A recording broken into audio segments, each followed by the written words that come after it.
आजकाल प्रत्येक व्यक्ती आपल्याला स्टॉक मार्केटमध्ये गुंतवणूक करताना दिसते. म्हणजे वेगवेगळ्या कंपन्यांचे स्टॉक ते बाय करत असतात, त्याला होल्ड करत असतात. काहींचा व्ह्यू असतो 1 वर्षांसाठी, काहींचा व्ह्यू असतो 10 वर्षांसाठी, काही जण 5 ते 10 दिवसांसाठी स्टॉकला होल्ड करत असतात. तर जेव्हा पण आपण स्टॉकला होल्ड करत असतो, आपण त्यामध्ये जास्त रिटर्न घेण्याचा प्रयत्न करत असतो. मग ज्या ठिकाणी आपण स्टॉकचा संग्रह केलेला असतो, त्या स्टॉकच्या संग्रहालाच आपण काय म्हणत असतो, पोर्टफोलिओ असं म्हणत असतो. आता जी व्यक्ती स्टॉक मार्केटमध्ये नवीन येत असते, तिला पोर्टफोलिओ म्हणजे काय माहीत नसतं. एक डायव्हर्सिफाय पोर्टफोलिओ आपला कसा असला पाहिजे हे पण त्यांना माहीत नसतं. त्या डायव्हर्सिफाय पोर्टफोलिओमध्ये आपण कोणकोणत्या कंपन्यांचे स्टॉक बाय केलं पाहिजे, त्याला कसं डायव्हर्सिफाय केलं पाहिजे हे त्यांना माहीत नसतं. तर एक डायव्हर्सिफाय पोर्टफोलिओ कसा असला पाहिजे त्याची सविस्तर आजच्या व्हिडिओमध्ये आपण या ठिकाणी करणार आहोत. तर व्हिडिओ नक्की शेवटपर्यंत बघायचा आहे, व्हिडिओला स्किप करू नका. ज्या व्यक्ती नवीन असतील त्यांनी व्हिडिओला तर अजिबात स्किप करायचं नाही, कारण की खूप काही गोष्टी तुम्हाला आजच्या व्हिडिओमधून या ठिकाणी शिकायला मिळणार आहे. त्यामुळे तुम्ही व्हिडिओ स्किप करायचं नाहीये. आणि जर तुम्ही चॅनलवरती नवीन असाल, म्हणजे व्हिडिओला जर पहिल्यांदा बघत असाल, तर चॅनलला पण नक्की सबस्क्राईब करून घ्यायचं आहे. चला तर मग कोणताही वेळ वाया न घालवता आजच्या व्हिडिओला आपण सुरुवात करूया. तर आपण जाऊया आता लॅपटॉपच्या स्क्रीनवरती. तर आपण डायव्हर्सिफाय पोर्टफोलिओचा अभ्यास करताना काही महत्त्वाच्या मुद्द्यांचा या ठिकाणी आजच्या दिवशी अभ्यास करणार आहोत. त्यामध्ये पहिला मुद्दा म्हणजे पोर्टफोलिओ म्हणजे काय, त्यानंतर टाईप्स ऑफ पोर्टफोलिओ म्हणजे पोर्टफोलिओचे किती प्रकार पडू शकतात, त्यानंतर पोर्टफोलिओ बनवताना विचार करण्यासारख्या गोष्टी, कोणकोणत्या गोष्टी आपण लक्षात ठेवायच्या असतात एक चांगला डायव्हर्सिफाय पोर्टफोलिओ तयार करण्यासाठी. त्यानंतर चौथा मुद्दा म्हणजे पोर्टफोलिओमध्ये असलेलं स्टॉकचं वेटेज, कोणकोणते स्टॉक आपण आपल्या पोर्टफोलिओमध्ये ठेवले पाहिजे, त्यांचं वेटेज किती असलं पाहिजे ते आपण बघणार. आणि पाचवा मुद्दा म्हणजे स्टॉक इन पोर्टफोलिओ, कोणत्या कंपनीचे आपण स्टॉक पोर्टफोलिओमध्ये ठेवले पाहिजे त्याचा अभ्यास पण आजच्या दिवशी आपण या ठिकाणी करणार आहोत. म्हणजे या पाचही मुद्द्यांवरती आजच्या दिवशी आपला भर असणार आहे. तर यातील पहिला मुद्दा म्हणजे पोर्टफोलिओ म्हणजे काय. आपण सुरुवातीला बघणार की पोर्टफोलिओ म्हणजे काय असतं. आता स्टॉक मार्केटमध्ये तर अनेक व्यक्ती काम करतात. तुम्हाला माहिती आहे, एखादी व्यक्ती स्टॉक मार्केटमध्ये नवीन आली की सुरुवातीलाच ती प्रॉफिट बनवण्याचा प्रयत्न करते. म्हणजे वेगवेगळ्या कंपन्यांचे ते स्टॉक बनवणार, त्याला काही दिवस होल्ड करणार, त्यामध्ये प्रॉफिट बनलं की त्याला सेल करणार. होल्ड करत असतात बहुतेक जण अशा स्टॉकला. मग त्याला आपण काय म्हणत असतो, त्याला आपण पोर्टफोलिओच म्हणत असतो. म्हणजे सोप्या भाषेत जर आपण याची व्याख्या बघितली, याची जर डेफिनेशन आपण बघितली, तर कलेक्शन ऑफ स्टॉक, जो पण स्टॉक तुम्ही बाय करताय आणि त्याला तुम्ही होल्ड करताय, तो कालावधी पण मी तुम्हाला अगोदर सांगितला की तो कालावधी 5 दिवसांचा असू शकतो, 10 दिवसांचा, 1 वर्षाचा पण असू शकतो, 10 वर्षांचा पण असू शकतो. असे अनेक दिवस आपण स्टॉकला होल्ड करत असतो. मग त्या ठिकाणी एक कंपनी नसते. समजा तुम्ही रिलायन्स कंपनीचा स्टॉक बाय केला, रिलायन्सचा केला, त्यानंतर तुम्ही HDFC बँकेचा स्टॉक बाय केला, मग असे अनेक प्रकारचे स्टॉक तुम्ही काय करत असतात, बाय करतात, खरेदी करत असतात. त्यांची तुम्ही खरेदी करत असतात. जे खरेदी कोणत्या ठिकाणी करत असतात, जो पण तुम्ही ब्रोकरेज प्लॅटफॉर्म वापरतात. प्रत्येकाकडे वेगवेगळा ब्रोकरेज प्लॅटफॉर्म असतो. झेरोदा, त्यानंतर कोणी एंजल वनचा वापर करत असतं, एंजल वनचा, कोणी ग्रोचा वापर करत असतं. ब्रोकरेज प्लॅटफॉर्मवरती तुम्ही काय करतात, स्टॉकची देवाणघेवाण करत असतात. हे काय मेडिएटरचं काम करत असतं. एक्सचेंजमधून जर तुम्हाला एखादा स्टॉक बाय सेल करायचा आहे, तर तुम्ही अशा ब्रोकरेज प्लॅटफॉर्मचा वापर करत असतात. मग त्यामध्ये तुम्ही ह्या कंपन्यांचे स्टॉक काय बाय करतात, त्यांचं कलेक्शन म्हणजेच काय करत असतात, संग्रह, मध्ये त्याला होल्ड करतात. त्यालाच आपण काय म्हणत असतो, पोर्टफोलिओ म्हणत असतो. मग हे कलेक्शन जे असतं ते स्टॉकचंच नसू शकतं, तिथे तुमचे म्युच्युअल फंड पण असू शकतात. समजा तुम्हाला वाटतंय की मला म्युच्युअल फंडचा पोर्टफोलिओ बनवायचा, करणार म्युच्युअल फंडचं काय करणार या ठिकाणी कलेक्शन. मग त्या पोर्टफोलिओमध्ये तुमचा एकच फंड नसणार. त्या ठिकाणी समजा तुम्ही SBI small cap fund buy किंवा मला क्वांट स्मॉल कॅपमध्ये पण SIP चालू करायची, तुम्ही अशा वेगवेगळ्या फंडची निवड करत असतात. त्याच्यामध्ये मग तुमचा एखादा फंड जो असू शकतो तो स्मॉल कॅपचा असू शकतो, एखादा लार्ज कॅपचा असू शकतो. त्यांना तुम्ही होल्ड करतात. तिथे पण तुमचा कालावधी 10 ते 15 वर्षांचा असतोच. तिथे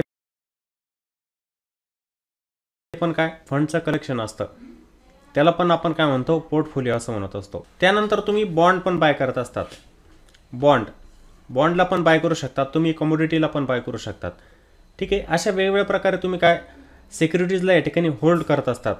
तुमचा जो पण ब्रोकरेज प्लॅटफॉर्म असतो त्यामध्ये सिक्युरिटीजला तुम्ही होल्ड करत असतात. अशी सिक्युरिटीज ज्याची ट्रेडिंग होत असते एक्सचेंजमध्ये, त्याला तुम्ही होल्ड करत असतात. त्यालाच आपण काय म्हणत असतो, पोर्टफोलिओ असे म्हणत असतो. आता बहुतेक जणांना हे पोर्टफोलिओ माहीत नसतं, त्यामुळे पोर्टफोलिओ काय आहे तुम्हाला आता व्यवस्थित समजलेलं असेल. ठीक आहे. पोर्टफोलिओ प्रत्येकाला माहीत असला पाहिजे. आपण जे पण स्टॉक होल्ड करतोय, जे आपण कमोडिटीला आपण होल्ड करतोय, आपण बॉन्डला होल्ड करतोय, त्यांचं आपण कलेक्शन करत असतो. त्यालाच आपण काय म्हणतो, पोर्टफोलिओ असे म्हणत असतो. मग हे पोर्टफोलिओ जे असणार ते किती प्रकारचे असू शकतात आपल्याला बघायचे, टाईप्स ऑफ पोर्टफोलिओ म्हणजे पोर्टफोलिओचे प्रकार किती. तर इथे दोन प्रकार आपण यामध्ये घेणार पोर्टफोलिओचे, की एक असतो ॲग्रेसिव्ह पोर्टफोलिओ आणि एक असतो कन्झर्वेटिव्ह. आता ॲग्रेसिव्ह आणि कन्झर्वेटिव्हमध्ये फरक तुम्हाला माहीत असेल. ॲग्रेसिव्ह म्हणजे काय, मी असा एक पोर्टफोलिओ बनवणार की त्या ठिकाणी मी रिस्क जास्त घेऊ शकतो, त्या ठिकाणी मी. आणि कन्झर्वेटिव्ह म्हणजे काय, मला त्या ठिकाणी सेफ साईडला जायचं असतं, सेफ, किंवा त्याला आपण डिफेन्सिव्ह पण म्हणत असतो. कन्झर्वेटिव्हला वापरले जात असतात, सेफ साईडने किंवा डिफेन्सिव्ह साईडने, त्यालाच आपण कन्झर्वेटिव्ह म्हणत असतो. ज्या ठिकाणी मी जास्त रिस्क घेऊ शकतो, माझा एक पोर्टफोलिओ बनवलेला आहे स्टॉकचा, त्या ठिकाणी मी अशा कंपन्या निवडल्या की त्या ठिकाणी मला जास्त प्रॉफिट पण त्यांच्यामध्ये होऊ शकतं किंवा लॉस पण जास्त होऊ शकतो. अशा कंपन्या ज्या मला जास्त लॉस पण देऊ शकतात आणि त्यांनी प्रॉफिट द्यायला जर सुरुवात केली तर मला तिथे प्रॉफिट पण जास्त होऊ शकतं. हे कोणत्या कंपन्यांच्या बाबतीत होत असतं, स्मॉल कॅप. तुम्ही जर तुमच्या पोर्टफोलिओमध्ये स्मॉल कॅप कंपनी जर ठेवल्या तर त्या ठिकाणी रिस्क जास्त असते, प्रॉफिट पण तसंच बनतं. ठीक आहे, ज्या ठिकाणी रिस्क त्या ठिकाणी प्रॉफिट जास्त. आणि जेव्हा आपण कन्झर्वेटिव्ह पोर्टफोलिओ बनवत असतो त्या ठिकाणी काय, रिटर्न तुम्हाला कमी मिळू शकतात, रिस्क असते कमी. कन्झर्वेटिव्हमध्ये काय होत असतं,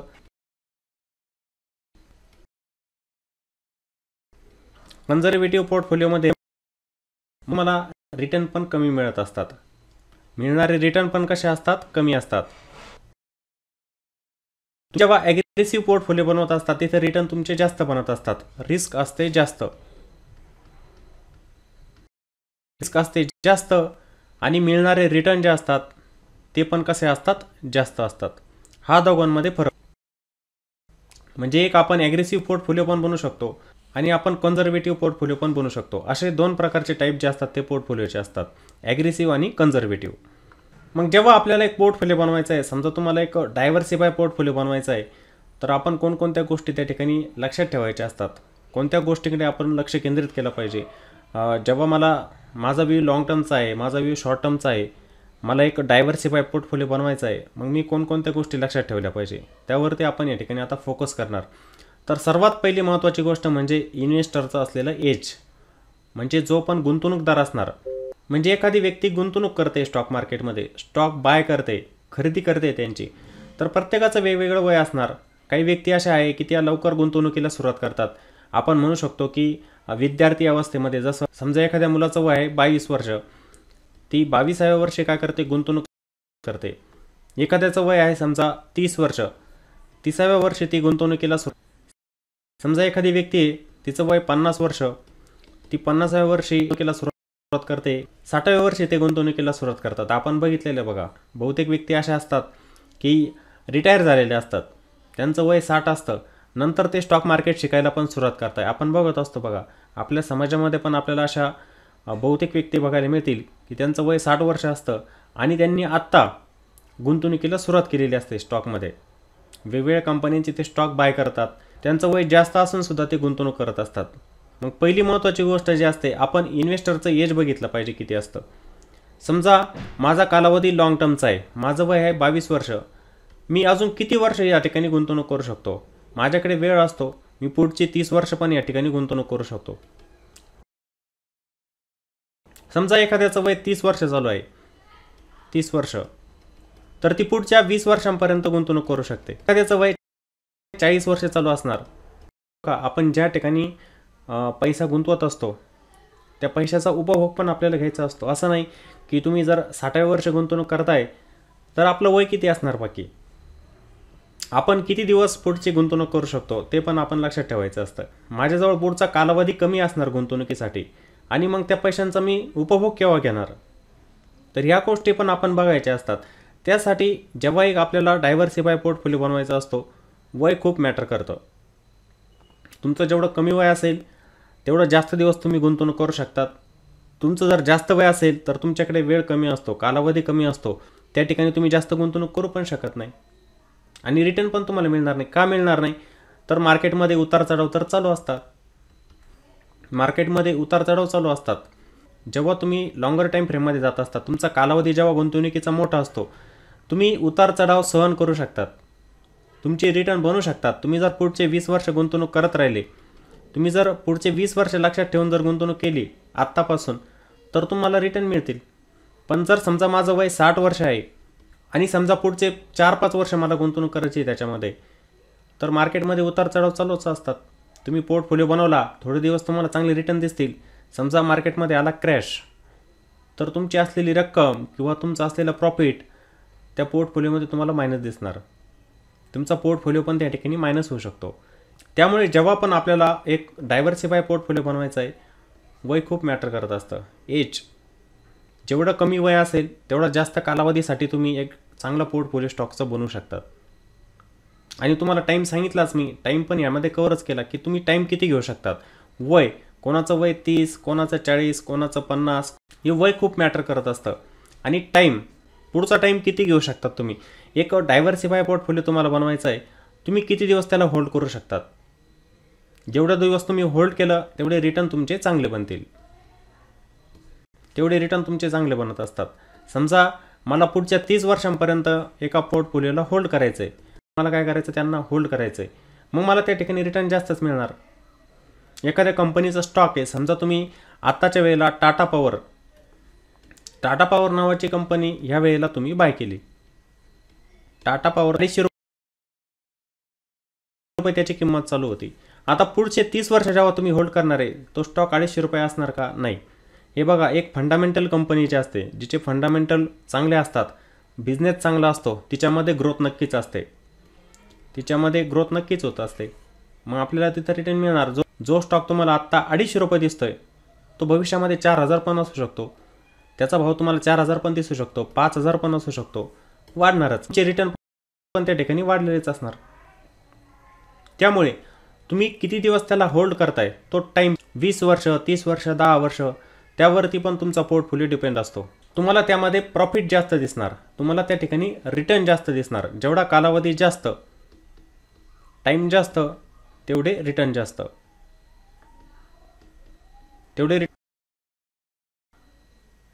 जेवढं तुमचं कमी वय गुंतवणूक करत असतात, भविष्यामध्ये त्या ठिकाणी मिळणारे रिटर्न पण तुम्हाला कसे असणार, जास्त असणार. त्यामुळे हे वय पण खूप मॅटर करतं. त्यानंतर वेळ पण, टाईम पण खूप मॅटर करत असतो. त्यानंतर तिसरी महत्त्वाची गोष्ट म्हणजे कॅपिटल, तुमचा पैसा. तुम्ही किती पैशांची गुंतवणूक करताय. माझ्याजवळ 1 लाख रुपयांची रक्कम होती आणि मी ठरवलं की मला एक डायव्हर्सिफाय पोर्टफोलिओ बनवायचा, वेगवेगळ्या कंपन्यांचे स्टॉक मला बाय करायचे, त्यांना होल्ड करायचं. माझ्याजवळ 1 लाख रुपये, दुसरी व्यक्ती जी असणार आहे तिच्याकडे आहेत 10 लाख रुपये. एक व्यक्ती होती 1 लाख रुपये रक्कम होती तिच्याकडे आणि दुसरी व्यक्ती जी होती तिच्याकडे होते 10 लाख रुपये. दोघांमध्ये काय पैशांचा डिफरन्स आला फक्त. याच्याकडे होती 1 लाख रुपये, याच्याकडे होती 10 लाख. पुढच्या 20 वर्षांपर्यंत मी गुंतवणूक केली. पुढच्या 20 वर्षांसाठी या दोन्ही व्यक्तींनी काय केलं, पैसा आपला होल्ड केला.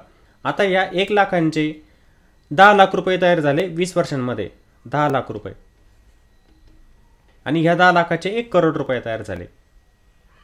आता ही व्यक्ती म्हणणार की माझे तर 10 लाखच झाले आणि ह्या व्यक्तीचे 1 करोड झाले. किंवा तुम्ही पण म्हणू शकतात की ज्या व्यक्तीकडे 1 लाख रुपये होते फक्त तिचे 10 लाख झाले आणि ज्या व्यक्तीकडे 10 लाख रुपये होते तिचे 1 करोड झाले. असं का? तर पैशांचा डिफरन्स, जी कॅपिटल त्यांनी इन्व्हेस्ट केलेली असते त्याच्यामध्ये असलेला डिफरन्स.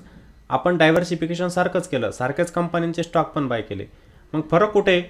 ज्यांनी पैसा जास्त गुंतवला, गुंतवणूक, प्रॉफिट पण जास्त दिसणार आहे. त्या ठिकाणी प्रॉफिट पण जास्तच असतं. मी जर जास्त पैशांची गुंतवणूक केलेली आहे, माझा पोर्टफोलिओ 10 लाखांचा होता, तर मला 20 वर्षांमध्ये चांगलेच रिटर्न दिसणार. आणि ज्या व्यक्तीने 1 लाख रुपयांचा पोर्टफोलिओ बनवलेला होता तर त्याला प्रॉफिट पण कमी दिसणार. हा प्रॉफिटमध्ये डिफरन्स असतो. समजा दोघांनाही रिटर्न सारखेच मिळाले, रिटर्न समजा पर्सेंटेजमध्ये आपण बघितले की एकाला 200% रिटर्न मिळाले, याला वेगवेगळा असणार. प्रॉफिट का वेगवेगळा असणार? त्यांचा पैसा, एकाचा पैसा कमी तर एकाचा पैसा जास्त. एकाने 1 लाख रुपयांची गुंतवणूक केली आणि दुसऱ्याने 10 लाख रुपयांची गुंतवणूक केली, त्यामुळे हा डिफरन्स आला. नाही तर रिटर्न सारखेच, फक्त पैशांमध्ये प्रॉफिट तुम्हाला कमी जास्त दिसणार आहे. त्यामुळे कॅपिटल पण खूप मॅटर करते की तुमचा पोर्टफोलिओ जो असणार आहे त्याच्यामध्ये तुम्ही किती पैसा इन्व्हेस्ट केलेला असतो आणि भविष्यामध्ये तुम्हाला त्यामध्ये किती प्रॉफिट मिळणार. तर ही गोष्ट पण खूप मॅटर करत असते गुंतवणूक करत असताना. ठीक आहे. त्यानंतर चौथा मुद्दा म्हणजे स्टॉक सिलेक्शन. जेव्हा पण तुम्ही एक चांगला पोर्टफोलिओ बनवत असता, डायव्हर्सिफाय पोर्टफोलिओ, त्यामध्ये स्टॉक सिलेक्शन खूप महत्त्वाचं असतं. आता आजकालची पिढी काय करते, जेव्हा पण पोर्टफोलिओ बनवते, समजा तिने व्ह्यू ठेवलेला असतो 10, 15, 20 वर्षांचा. 10 वर्षांचा कोणी व्ह्यू ठेवता की मला 10 वर्ष करायचे. काही जण म्हणतात मला 15 वर्षांसाठी स्टॉक होल्ड करायचे. मग ते काय करतात, आजकाल तर सांगतोय, नवीन व्यक्ती ज्या स्टॉक मार्केटमध्ये येत असतात त्यांना येऊन फक्त 1-2 महिना झालेला असतो, ते काय करतात, पेनी स्टॉक बाय करायला सुरुवात करतात. पेनी स्टॉक सर्वांना माहीत असतील, मायक्रो कॅप कंपनी असतात, छोट्या कंपन्या असतात, त्यांच्यामध्ये ग्रोथ नसते, त्यांच्या बिझनेसमध्ये वाढ होत नसते, त्या कंपन्या दिवाळखोर असतात, त्यांच्यावरती कर्ज असतं जास्त. अशा कंपन्या म्हणजे पेनी स्टॉक.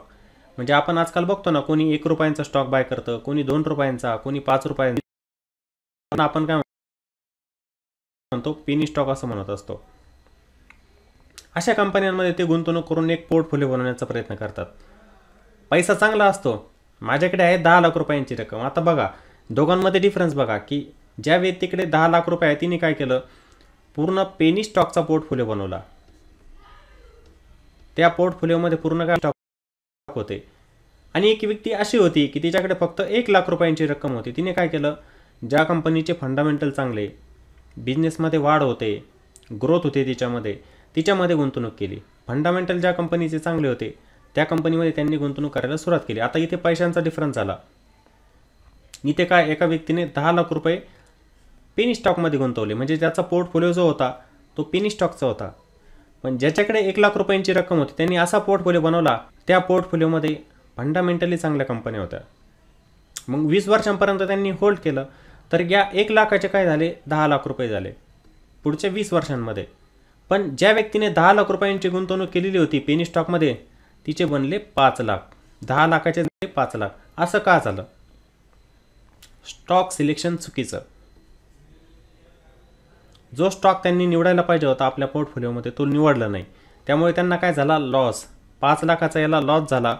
तर ह्या व्यक्तीने काय केलं, 9 लाखांचं प्रॉफिट केलं याच्यामध्ये. हे कशामुळे झालं, इथे आता पैसा काम करत नाही आहे. कोणाकडे जास्त पैसा आहे, कोणाकडे पैसा कमी, हे काम करत नाही. काय काम करतं आहे, तर स्टॉक सिलेक्शन. तुम्ही पोर्टफोलिओमध्ये कोणता स्टॉक निवडला, ते स्टॉक सिलेक्शन महत्त्वाचं असतं. त्यामुळे ज्या पण कंपनीचा तुम्हाला पोर्टफोलिओ बनवायचा असतो, एक डायव्हर्सिफाय पोर्टफोलिओ बनवायचा असतो, तर तुम्ही कंपनी चांगली निवडली पाहिजे, तिचे फंडामेंटल चांगले असले पाहिजे.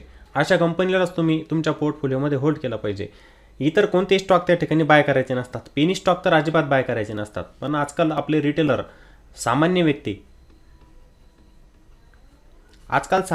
काय करते, पोर्टफोलिओ कोणता बनवते, पेनी स्टॉकचा. का बनवते त्याचं पण एक कारण सांगतो मी तुम्हाला. हे पोर्टफोलिओ जे असतात हे पेनी स्टॉकचे का बनवत असतात, त्याचं एक कारण असतं. स्टॉक मिळतो स्वस्त, किंमत असते त्याची कमी, त्यामुळे ते पेनी स्टॉकला बाय करून होल्ड करतात, एक पोर्टफोलिओचा भाग बनवतात. ते काय बघतात, क्वांटिटी. त्याला आपण काय म्हणू शकतो, क्वांटिटी. ते फक्त ते काय करतात, भविष्यामध्ये लॉस करून घेतात.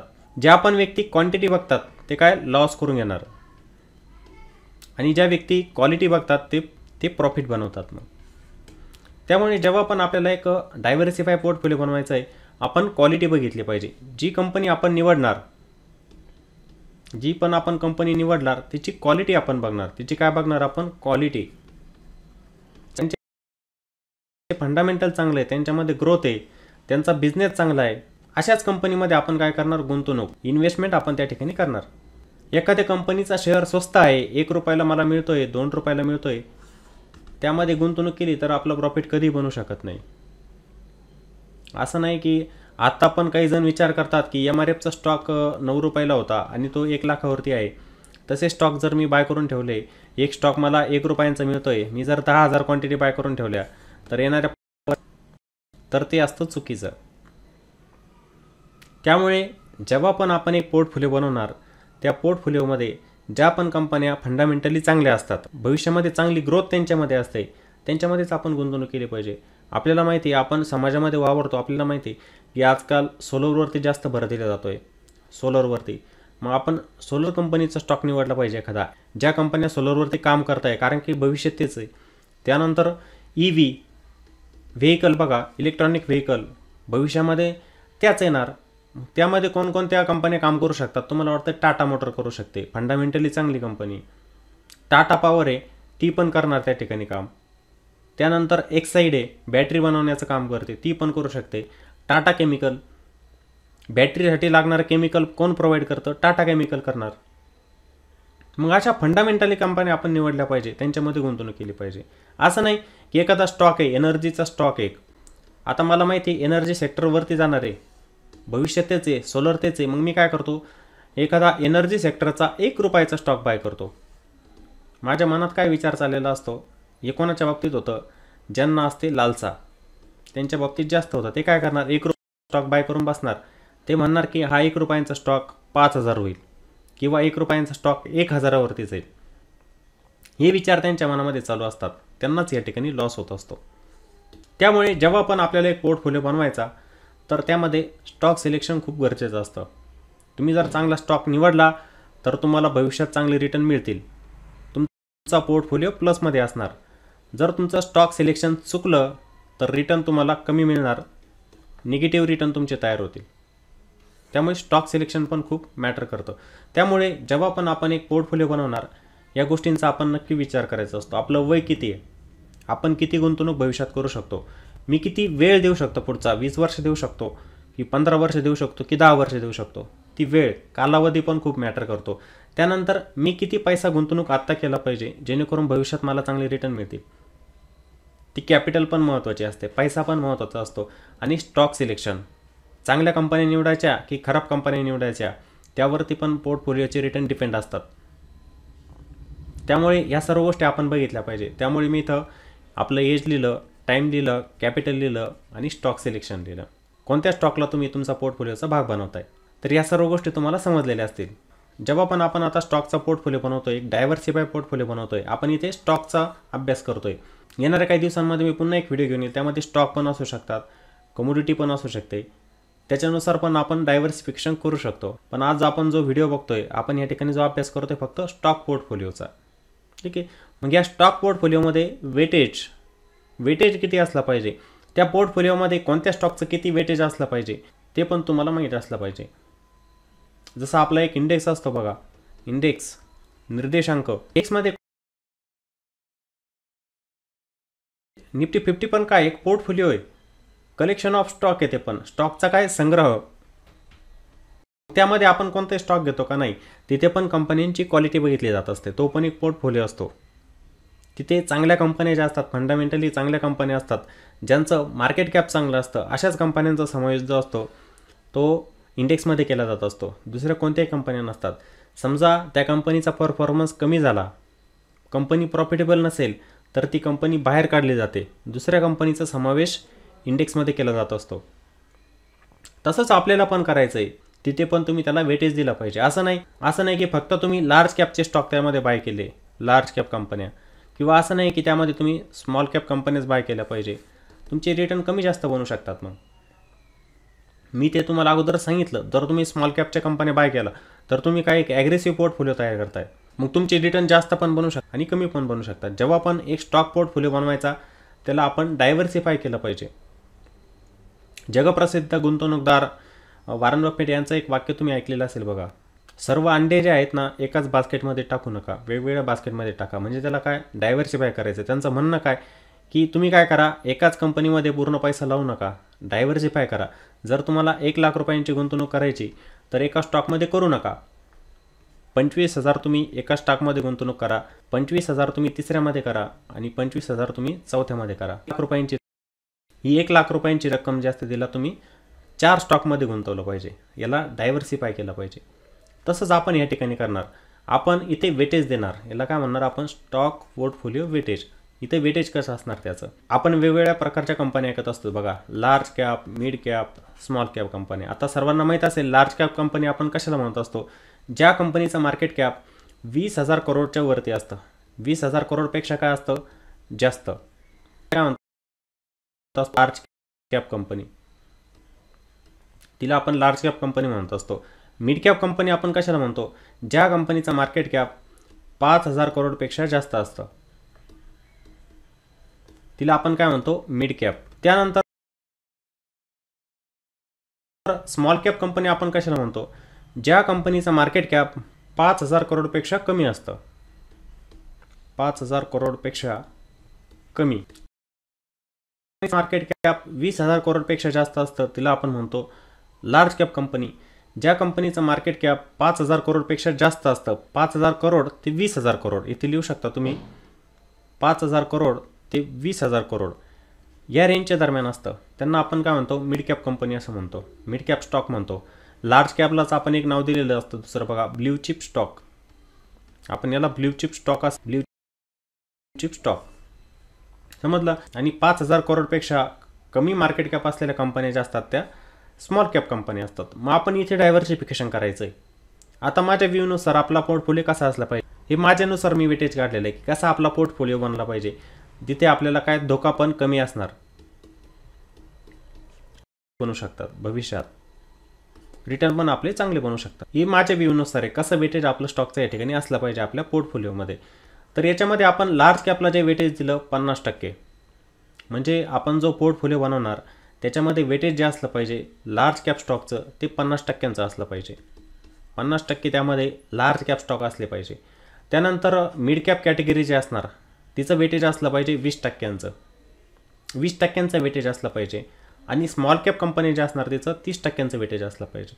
मग तुम्ही म्हणणार की मिड कॅप कंपनी तिचं 20%च का, स्मॉल कॅपचं आपण 20% केलं असतं आणि मिड कॅपचं 30% केलं असतं, असं चाललं असतं. हे बघा ग्रोथ कोणत्या ठिकाणी होत असते जास्त, तुम्ही बघतात की जी स्मॉल कॅप कंपनी असते ना त्याच्यामध्ये ऑपॉर्च्युनिटी असतात, संधी असतात त्याच्यामध्ये की भविष्यामध्ये चांगला पैसा आपला बनवू शकतो. एक फंडामेंटल, ज्या कंपनीचे फंडामेंटल चांगले ती भविष्यात चांगलं काहीतरी करू शकते, ती त्या ठिकाणी आपल्याला रिटर्न मिळू शकतात. त्यासाठी स्टॉक सिलेक्शन गरजेचं. जर तुम्ही स्मॉल कॅपची चांगली कंपनी निवडली, तिच्यामध्ये गुंतवणूक जर केली तर भविष्यात तुम्हाला चांगले रिटर्न मिळणार. मग असे स्टॉक तुम्ही निवडायचे स्मॉल कॅपचे पण की त्यांचे फंडामेंटल चांगले असे पाहिजे. असं नाही की पेनी स्टॉक निवडायचे.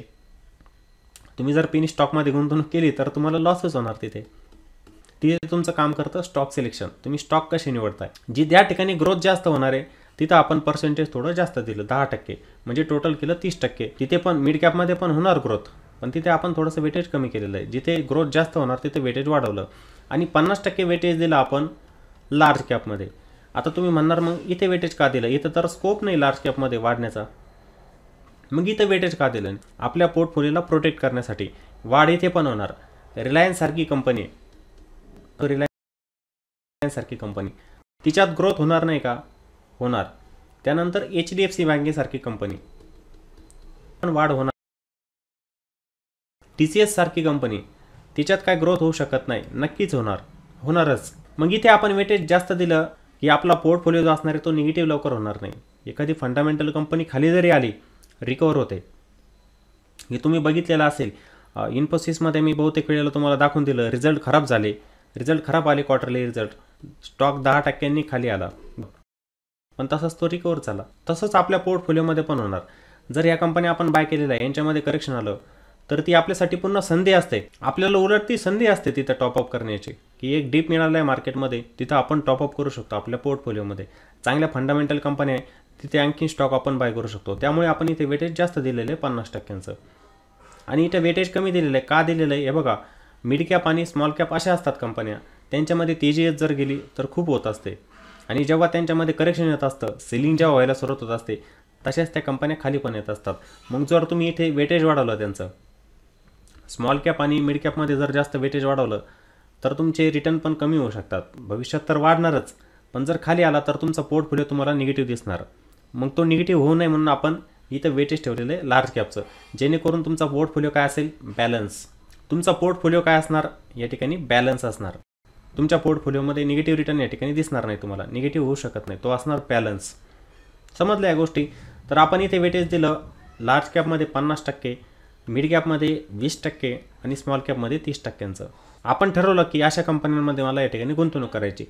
मग आता या ठिकाणी नंतरची गोष्ट म्हणजे सेक्टर कोणतं निवडलं पाहिजे. आता आपण जेव्हा निफ्टी 50ला बघत असतो त्याच्यामध्ये काय वेगवेगळ्या सेक्टरचे स्टॉक असतात, एक सेक्टर नसतं, वेगवेगळे सेक्टर असतात. मग त्या वेगवेगळ्या सेक्टरमधून आपण एक कंपनी निवडायची असते. असं नाही की एकाच सेक्टरमध्ये माझ्याजवळ 1 लाख रुपयांची रक्कम होती, मी एकाच सेक्टरमध्ये लावली. असं करायचं नसतं, ते चुकीचं असतं. सेक्टर, वेगवेगळे सेक्टर असतात, त्यांच्यामध्ये गुंतवणूक झाली पाहिजे. एकाच ग्रुपमध्ये आपण गुंतवणूक करायची नसते. ग्रुप समजलं तुम्हाला? ग्रुप म्हणजे काय? टाटाच्या कंपनी, त्यानंतर रिलायन्स ग्रुप असतो, त्यानंतर अडानी ग्रुप असतो. अशा वेगवेगळ्या प्रकारचे ग्रुप असतात. बजाजचा एक ग्रुप असतो बघा, बजाज, हे ग्रुप असतात. तर या एकाच ग्रुपमध्ये आपण गुंतवणूक करायची नाही. असं नाही की टाटा कंपनी, टाटा ग्रुप चांगला, मग मी टाटा पॉवरचा स्टॉक बाय केला, मी टाटा मोटरचा बाय केला, त्यानंतर मी टाटा केमिकल बाय केलं, टाटा कन्झ्युमर बाय केलं स्टॉक. तर अशा एकाच ग्रुपचे स्टॉक आपण आपल्या पोर्टफोलिओमध्ये ठेवायचे नसतात. तिथे पण आपण डायव्हर्सिफिकेशन करायचं असतं. वेगवेगळ्या ग्रुपमध्ये आपली गुंतवणूक झाली पाहिजे, वेगवेगळ्या स्टॉकमध्ये आपण गुंतवणूक झाली पाहिजे. कारण की तुम्हाला माहिती आहे, मार्केटमध्ये न्यूज येत असतात, प्रत्येक वेळेला न्यूज येत असतात. जसं अडानी ग्रुपबद्दल झालेलं होतं, सगळे स्टॉक तुम्हाला खाली येताना दिसले. अडानी पॉवर, अडानी एंटरप्राइजेस, अडानीचे बाकीचे जे पण स्टॉक होते, अडानी टोटल गॅस, जे पण स्टॉक होते त्यांच्यामध्ये मोठ्या प्रमाणात काय झाली, सेलिंग. मग सांगा तुम्ही जर तुमच्या पोर्टफोलिओमध्ये पूर्ण अडानीचे स्टॉक बाय केलेले असते, किती मोठा लॉस तुम्हाला झालेला असता. त्यामुळे जेव्हा आपण पोर्टफोलिओ बनवायचा ना, एकाच ग्रुपचे स्टॉक ठेवायचे नाही, वेगवेगळ्या ग्रुपचे स्टॉक ठेवत चला. तिथे पण काय करा, डायव्हर्सिफिकेशन करत चला. तर तुमचं ग्रुपमध्ये पण डायव्हर्सिफिकेशन झालं पाहिजे. आणि जेव्हा तुम्ही सेक्टरचे स्टॉक निवडत असतात, त्या सेक्टरमध्ये चांगली कंपनी जी असते शक्यतो करून तिच्यामध्ये गुंतवणूक केली पाहिजे आपण. त्या सेक्टरमध्ये चांगली असलेली कंपनी जी असते ना, तिच्यामध्येच आपण गुंतवणूक केली पाहिजे. तिथे आपल्याला फायदा होत असतो. त्यानंतर ज्या पण कंपन्या निवडायच्या, वेगवेगळे सेक्टर असतात. कोणकोणते असतात? जसं फायनान्शियल असतात, त्यालाच आपण काय म्हणतो, बँकिंग येत असतं बघा. फायनान्शियलमध्ये येत असतं बँकिंग आणि NBFC पण येत असतात, नॉन बँकिंग फायनान्शियल. जसं बजाज फायनान्स झालं, ठीक आहे, ते काय झालं, NBFC झालं एक. जिओ फायनान्स झालं, ते काय झालं, NBFC झालं एक. बँकिंग म्हणजे कसं, HDFC बँक झाली आपली, ICICI बँक झाली, ॲक्सिस बँक झालं. बँकिंग सेक्टर आपण त्याला म्हणतो असतो. हे फायनान्शियल, त्याचा काही वाटा असला पाहिजे आपल्या पोर्टफोलिओमध्ये. त्यानंतर टेक्नॉलॉजी, जसं आपलं IT सेक्टर असले पाहिजे तुमच्या पोर्टफोलिओमध्ये. त्यानंतर FMCG असले पाहिजे. FMCG म्हणजे काय, fast moving consumer good. Fast moving consumer good, FMCG sector जे असतं त्याच्यामध्ये टॉप कंपनी जर बघितली, HUL आहे बघा, हिंदुस्तान युनिलिव्हर, त्याचे प्रोडक्ट आपण दररोज वापरत असतो घरामध्ये. व्हील साबण असते, निरमा असते, त्यांचा आपण वापर करतो. ITC बघा, ITC सारखा स्टॉक आहे, तो पण काय FMCG सेक्टरचा आहे. असे स्टॉक आपण निवडले पाहिजे, FMCG सेक्टर. त्यानंतर ऑटो सेक्टर झालं. ऑटो म्हणजे काय, आपण बघतो ना की हिरो मोटर कॉर्पोरेशन, त्यानंतर टाटा मोटर झालं, हे ऑटो सेक्टरचे असतात स्टॉक. ऑटोमोबाईल सेक्टर आपण त्यांना म्हणत असतो. त्यानंतर फार्माचे काही स्टॉक तुमच्या पोर्टफोलिओमध्ये असले पाहिजे. जसं झायडस कॅडिला झाला, ठीक आहे, इप्का झाला, त्या सेक्टरमधले काही स्टॉक तुमच्याकडे असले पाहिजे, म्हणजे फार्मा सेक्टरचे स्टॉक. त्यानंतर एनर्जी सेक्टर, टाटा पॉवरसारखं झालं. पॉवर सेक्टरमध्ये ज्या पण कंपनी येत असतात, NTPC येत असतं बघा, NTPC मध्ये असले पाहिजे. त्यानंतर कन्स्ट्रक्शन साईडमध्ये, कन्स्ट्रक्शनमध्ये कोणकोणते येत असतात मग स्टॉक, ते तुम्ही बघितले पाहिजे, ते निवडले पाहिजे तुम्ही. NBCC कंपनी येत असते, ती कन्स्ट्रक्शन क्षेत्रामधली असते. कन्स्ट्रक्शन सेक्टरमधले काही स्टॉक तुमच्या याच्यामध्ये असले पाहिजे. अजून अनेक काय येत असतात, सेक्टर या ठिकाणी येत असतात, ठीक आहे. मग तुम्हाला एक डायव्हर्सिफाय पोर्टफोलिओ बनवायचा ना, तर तुम्ही वेगवेगळ्या सेक्टरचा विचार केला पाहिजे. असं नाही की एकच सेक्टरमध्ये गुंतवणूक करायची. असं नाही की मी एक टेक्नॉलॉजीचं सेक्टर निवडलं की मला वाटतं भविष्यामध्ये टेक्नॉलॉजी चालणार, IT चालणार, इन्फॉर्मेशन टेक्नॉलॉजी, की माझा पोर्टफोलिओ बनवला त्याच्यामध्ये सर्व होते ITचे स्टॉक, पोर्टफोलिओ बनवला आणि अचानक ITमध्ये न्यूज आली, रिसेशन वगैरे, अमेरिकेतील न्यूजचा खूप प्रभाव पडतो बघा IT सेक्टरवरती. न्यूज आली, स्टॉक खाली आले, पोर्टफोलिओ तुमचा निगेटिव्ह रिटर्न देणार तुम्हाला. त्यामुळे जेव्हा पण पोर्टफोलिओ बनवायचा तुम्ही वेगवेगळ्या सेक्टरमध्ये गुंतवणूक केली पाहिजे. हे वेगवेगळे सेक्टर जे असतात, अजून पण सेक्टर आहे ते बघा तुम्ही, त्यांच्यामध्ये पण तुम्ही गुंतवणूक करू शकता. ते मी सिलेक्टेड असे होते की तुमच्यासमोर ठेवले, त्यामध्ये तुम्ही गुंतवणूक केली पाहिजे आणि त्यानुसार तुम्ही वेटेज ठरवलं पाहिजे त्याचं, ठीक आहे. कोणते स्टॉक आपण आपल्या पोर्टफोलिओमध्ये निवडले पाहिजे, मी तुम्हाला सांगितलं की तुम्ही पण याचं सर्च करा, बघा कोणत्या सेक्टरचा कोणता चांगला स्टॉक आहे, त्याची निवड करा. हे फक्त मी सिलेक्टेड काही स्टॉक होते की त्या कंपन्या फंडामेंटली चांगल्या आहे, त्या तुम्ही तुमच्या डायव्हर्सिफाय पोर्टफोलिओमध्ये ठेवू शकतात, तुमच्या पोर्टफोलिओचा भाग बनवू शकतात. असं नाही की मी इथे काढल्या या तुम्ही बाय केल्या नाही, तुम्ही त्याच्यावरती अभ्यास करा. मी फक्त एक उदाहरण देण्यासाठी की ह्या सेक्टरमधली ही कंपनी चांगली त्यामुळे तिला समोर आणलेलं आहे. जसं रिलायन्ससारखी कंपनी बघा, रिलायन्स हा स्टॉक मार्केटिंगमध्ये पण येत असतो, टेलिकम्युनिकेशन टॉप कंपनी आहे रिलायन्स, ही पण तुमच्या पोर्टफोलिओमध्ये असली पाहिजे. HDFC bank, finance sector, banking sector त्याच्यामधल्या स्ट्रॉंग कंपनी ही आपल्या पोर्टफोलिओचा भाग असली पाहिजे. TCS IT सेक्टरची, टाटा मोटर ऑटो सेक्टरची, NTPC पॉवर सेक्टरची झाली, पॉवर जनरेशन, त्यानंतर झायडस कॅडिला फार्मा सेक्टरची, HAL डिफेन्स सेक्टर झालं आहे, ITC FMCG सेक्टर झालं. तर असे सिलेक्टेड काही स्टॉक असतात ते आपल्या पोर्टफोलिओचा भाग या ठिकाणी बनले पाहिजे, जेणेकरून भविष्यामध्ये आपला बनणारा जो पोर्टफोलिओ असणार तिथे आपल्याला त्यामध्ये चांगल्या प्रकारचे रिटर्न पण दिसतील आणि आपल्याला चांगला परतावा पण त्यामध्ये मिळू शकतो. मी हे फक्त काही सांगायला गेलं तर खूप स्टॉक आहे. पिडिलाइट सारखी कंपनी आहे, पिडिलाइट सारखी कंपनी फंडामेंटल चांगले तिचे. त्यानंतर एशियन पेंटमध्ये एक नंबरची कंपनी, तिला पण आपण आपल्या पोर्टफोलिओचा भाग बनवू शकतो. टायटन सारखी कंपनी आहे, त्या कंपनीचा पण आपण पोर्टफोलिओमध्ये समावेश करू शकतो. अशा काही कंपन्या मी फक्त सिलेक्टेड आणल्या या ठिकाणी. तुम्ही पण त्यांचा अभ्यास, प्रत्येक कंपनीचे फंडामेंटल बघायचे, त्यानंतरच आपल्या डायव्हर्सिफाय पोर्टफोलिओला तुम्ही बनवलं पाहिजे. असं नाही की फक्त पेनी स्टॉकचा पोर्टफोलिओ बनवला आणि आपल्याला ठेवली या ठिकाणी की मी जर पेनी स्टॉक बाय केले 10,000 क्वांटिटी, 20,000 क्वांटिटी त्या ठिकाणी मॅटर करत नाही. मग क्वांटिटी त्या ठिकाणी मॅटर करत नाही, तुम्हाला निगेटिव्ह रिटर्न दिसतील त्यामध्ये. निगेटिव्ह रिटर्न, क्वालिटी मॅटर करते. कोणत्याही स्टॉकची काय क्वालिटी कशी आहे, फ्युचरमध्ये काय करू शकते, तिचा बिझनेस कसा, बिझनेसमध्ये ग्रोथ होणार का तिचा, हे बघायचं असतं. कमी किंमत आहे म्हणून स्टॉकला बाय करू नका. 1 रुपयांचे स्टॉक, 5 रुपयांचे स्टॉक बाय करू नका. एक स्टॉक तुम्हाला 1 रुपयांचा दिसेल, एक दिसेल तुम्हाला 1,000 रुपयांचा. मग तुम्ही काय करतात, 1 रुपयाचा स्टॉक बाय करतात, पोर्टफोलिओमध्ये होल्ड करतात. या 1,000च्या स्टॉकला तुम्ही घेत नाही का, किंमत जास्त आहे, त्याची किंमत जास्त आहे, क्वालिटी जास्त आहे. किंमत कमी आहे, क्वालिटी नाही आहे. तर आजच्या व्हिडिओमध्ये मी तुम्हाला सविस्तरपणे सांगितलेलं आहे की आपला एक डायव्हर्सिफाय पोर्टफोलिओ कसा असला पाहिजे, कोणकोणत्या गोष्टी आपण त्यामध्ये लक्षात ठेवायच्या असतात, कोणकोणत्या ठिकाणी आपण गुंतवणूक केली पाहिजे, कोणकोणते स्टॉक आपले पोर्टफोलिओचा भाग असले पाहिजे, त्याची सर्व माहिती तुम्हाला आजच्या व्हिडिओमध्ये मिळालेली असेल. आणि मित्रांनो, जर तुम्हाला व्हिडिओ खरंच आवडलेला असेल तर व्हिडिओला लाईक पण करा आणि तुमच्या काही शंका असतील यावरती तुम्ही कॉमेंट बॉक्समध्ये पण मला विचारू शकतात. मी उत्तर देण्याचा नक्की प्रयत्न करेल. आणि व्हिडिओ जास्तीत जास्त शेअर करत चला.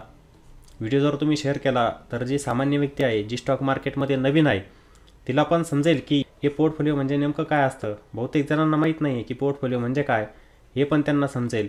आणि आपल्या पोर्टफोलिओमध्ये आपण कोणते स्टॉक ठेवले पाहिजे याची पण त्यांना माहिती ह्या व्हिडिओच्या माध्यमातून मिळू शकते. त्यामुळे व्हिडिओला जास्तीत जास्त शेअर करायचं आहे. चला तर मग पुन्हा भेटूया एका नवीन व्हिडिओमध्ये. जय हिंद.